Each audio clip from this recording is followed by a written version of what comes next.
Allora, fattori terapeutici in psicoterapia, questo è l'argomento che si sta dibattendo stamattina, un argomento all'ordine del giorno visto che comunque sempre più persone hanno dei problemi. È uno dei dispositivi che permette di affrontare la sofferenza psicologica, ovviamente è la psicoterapia.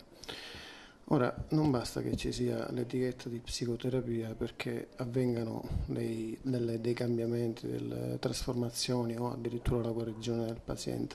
È necessario che in questo dispositivo, nell'organizzazione della psicoterapia, ci siano alcune regole alcune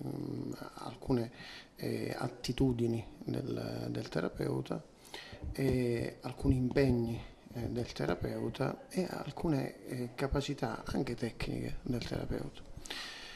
Nella giornata di oggi si stanno confrontando due modelli attraverso la presenza di due professionisti estremamente attrezzati.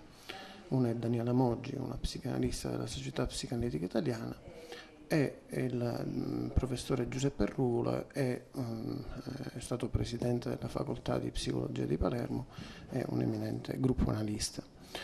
E i due modelli a confronto sono una modalità e un modo per arricchire e non dibattere in maniera sterile, ma arricchire il contributo su cosa può aiutare lo psicoterapeuta ad aiutare i pazienti, ad essere vicini con un sostegno, ad essere vicino con una tecnica, ad essere vicino con un progetto terapeutico, nell'interesse della